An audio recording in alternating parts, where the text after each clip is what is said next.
Hi guys, Frost here. Welcome back to another episode of Knights & Dragons. I'm sorry for not posting a lot of videos last week. I just couldn't, okay? Sometimes it works out and sometimes it doesn't. I think I'm going to take Wednesday off to just record and every single little thing that I can do, and no videos on Wednesday therefore. So I can just pre-record and do everything a little bit on there, and I just don't want to edit every damn day. Sometimes it's just too much, okay? Gold 1 recap incoming, and we got top 125 as you can see right here. Apocalyptians came in first with 71 million points. Nothing unusual this time actually. The entire war was just Royale, I guess you could say. It was just straight up. The top 10, top 5, everything was straight up. We have the Apocalyptians, as I already said, 71 million. Had 11 losses though. Sometimes they decide to like give the win to the other guild to give them a slingshot. It doesn't really matter whether it's a guild in top 25 or top 10. They just do that so they can get more awards and everything, to get more points and whatever. Then we have OSP, Ultimate Zen, Holland, QC top run, and Dawn of the Dragons seem to be going. That seems to be. Mark my words, cause I know that you guys you guys are going to say like, hey, no, we're not going for top 5, or we weren't, but you just need to mark my words first, okay, before you say anything else. Just listen to me, okay? So before you start bitching in the comments like, you fucking retard and whatever, be aware that my words can be taken differently sometimes than you think, or than you know. Just, okay? I want to keep on going with that, but man. So they seem to be going for top 10, because I saw them like pushing. I mean, just look, the difference between AOV and DOTD is 8 million. They seemed to me, of course, going for top 5, because they were getting closer to the I think it was Holland back then, and yeah, it's a pretty straightforward war. Holland actually made QC top run the number 5th spot on the list instead of the number 4. Okay, and I don't really have anything to say on that. It like I said, it was a pretty straightforward war. There's nothing real. Yeah, there was no big thing going on, because as you can see, Holy Infinity, the Ghetto Kids, Flawless Warriors. Nice going to you guys, because I heard from Matt, he was in there, that he was like top 50 or so, gone top 15. I've heard that, or was it top 25? Matt, you really have to let me know, because I have memory loss, guys. That is Hans. That it's not being diagnosed by a doctor, but I know I have memory loss. Okay, it's just, man. I think that YouTube is my only escape from my memory loss, because I forget like every damn thing, like that is important to me. And like it's not really that I forget people, but it's that I don't forget faces, I don't forget people, I forget names, I forget dates, I forget times, I forget everything. And I have to do things to keep my mind updated on that. And it's just so hard to do that, because I forget that I forget things. That's how it works. Let's just go further with the recap. So we have Unicorn Stampede, we have the V3 Guild.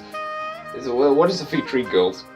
Well, you know, I'll just leave that up to you guys. We have Code of Honor, D9M, Dragon's Bane, Q-Mob, the group, Phoebus Rising, Warhammer, Sarkozy. I have heard that LGX split up, and now, like, LGX is no more, and now it's just Empire, Alpha, and TFO that became stronger. So there were like 4 alliances. We had Alpha Omega. Is Omega still a thing? I know that Alpha is still a thing, but Omega used to be part of it. I don't know if that's still like online or whatever, if they are still alive. But we had Alpha Omega, we had the First Order, we had Empire and LGX. Apparently LGX seemed to be struggling, and if an alliance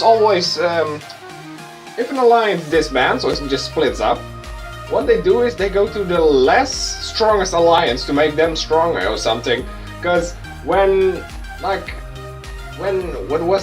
3D split up, they went to Empire, because I don't know why actually. Some girls went to Empire and the other half went to whatever. Was that LGX back then? I can't remember anymore. but they always seem to be going to the least strongest alliance, and in this case it is Empire, because they don't really have the best top runs as of lately. I'm not going to say that they don't have top runs, but the First Order is always getting number 1, or mostly. I don't want to say always, because they did get top 1 last time, I think 2 weeks ago or something, in a while, or I don't know. It was a couple of weeks ago that they actually got top 1. And yeah, shit has been going down in the alliance business again. We have Sarkozy. I remember that these guys are either indie. I can check right now. They are either indie or what are they again? What Sarkozy? I think that they were Alpha or Indie, one or the two. Let's take a look.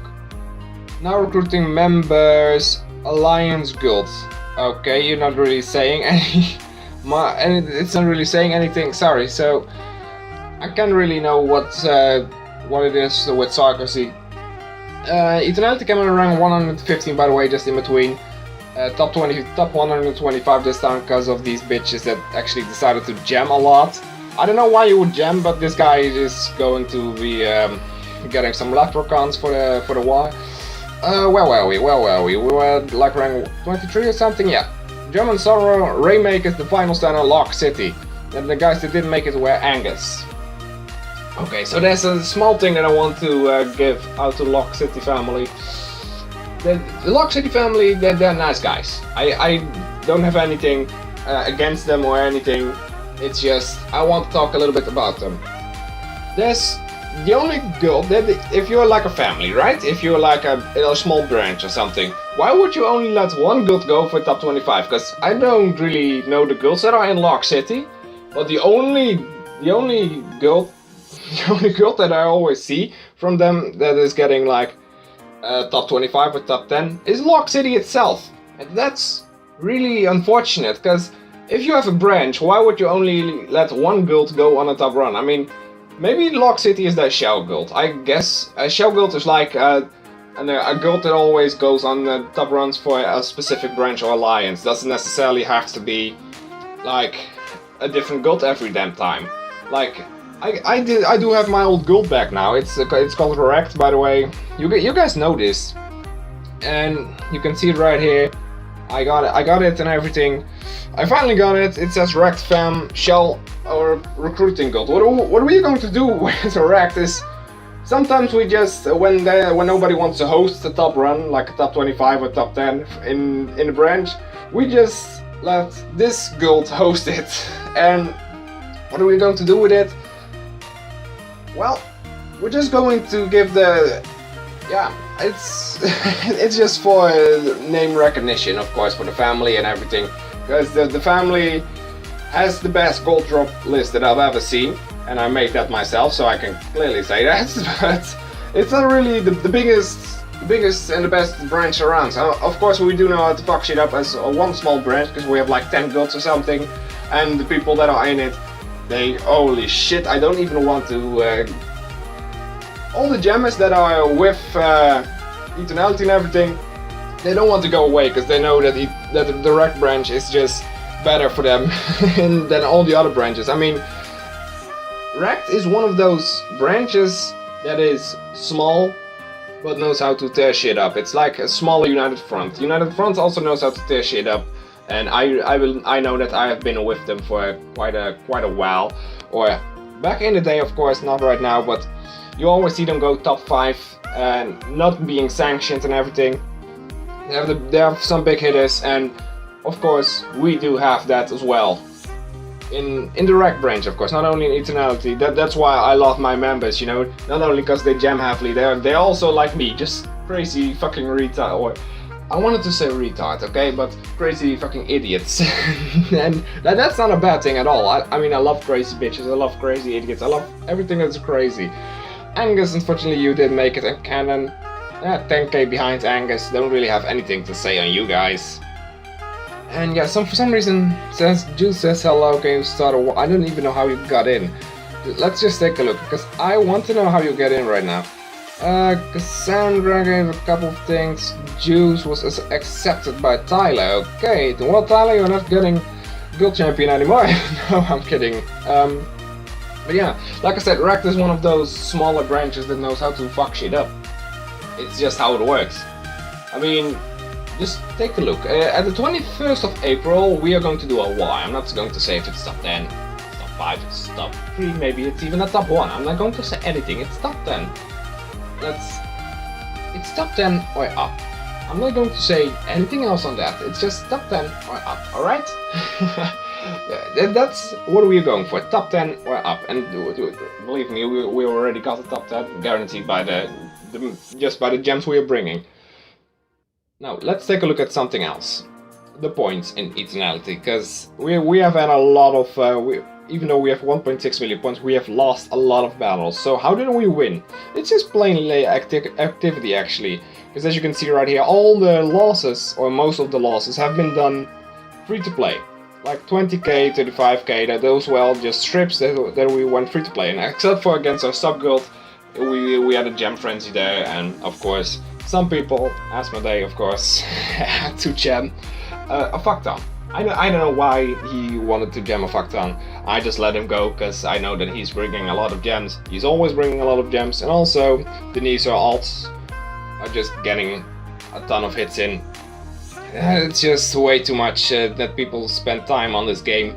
I mean, I thought I spent a lot of time on this game getting to 70k, but there's people that do so much more.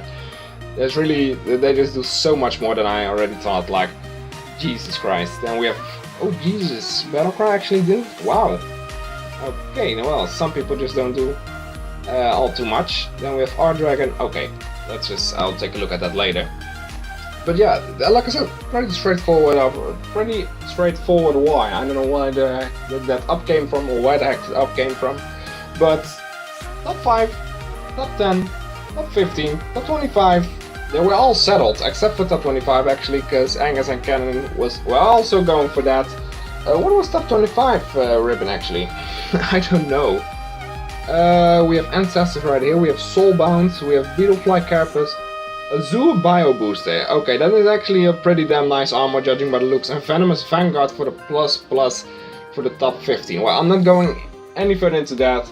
Guys, hope you enjoyed this episode. I don't know how long this episode already was. I think it was like 18 minutes.